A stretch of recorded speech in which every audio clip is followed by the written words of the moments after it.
So, interesting thought that just came to mind.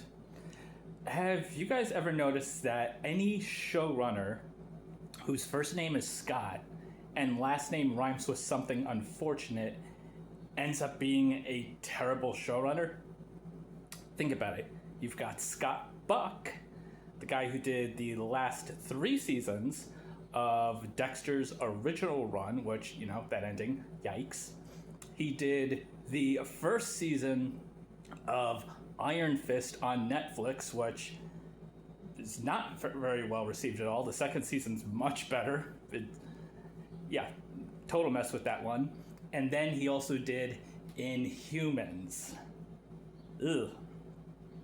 And then you've also got Scott Gimple, the guy who came on to The Walking Dead as showrunner seasons 4 through 8, and basically not only just destroyed the Walking Dead series, but also the larger franchise as a whole. Like, he introduced all the most controversial moments in that series. You had the boomerang storytelling. Then in season 6, you had the cheap Glenn fake out, which was just to boost rating for like a rating stunt. Then you had the controversial season 6 cliffhanger ending, which also was just a rating stunt. And then the season 7 premiere with all that over the top gore. And then season 7 and 8 are just widely considered like the 2 absolute worst seasons of the show.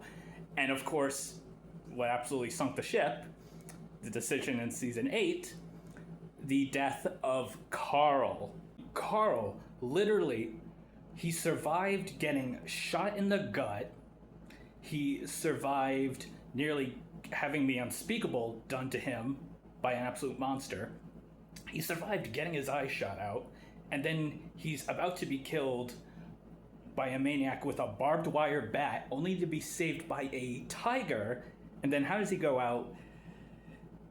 He trips backwards over a deer onto a log, or vice versa, and gets bit because he went after a couple of walkers that weren't a threat, because he wanted to honor the beliefs of a woman whose son he just met.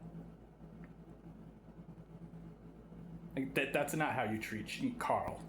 I mean, even the removal of Carl was so controversial that when they got to the series finale and Chandler Riggs was on set that day, they basically, it felt like they were just saying, yeah, no, you should have been part of this. We hate what Gimple did, so go ahead, go to the background. They let him be an extra in the background in the series finale because they knew having him killed off was just such a horrible decision. I've talked with people who work on the show. They all agree that was one of the dumbest decisions they've ever made.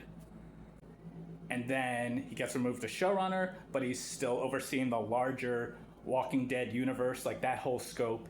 And then, rather than AMC just firing him, and then he takes the original showrunner of Fear the Walking Dead, Scott Erickson, I think his name was, or Erickson, I forget his name, but then just replaces him with 2 new showrunners who, the direction they took the show, just an absolute mess. And because of how he treated the original showrunner, that led to Nick's actor choosing to leave the show, so they killed him off. If you think about it, The Walking Dead used to get 17 million viewers a week. By the end of the series, they were lucky to break 1 million, which means he cost them over 90% of their viewers. And then with Fear the Walking Dead, as soon as they killed off Nick, they lost 75% of their viewers. They went from like over 4 million a week to like just 1 million. And then it just never really seemed to recover. So, just an interesting thought I wanted to throw out there.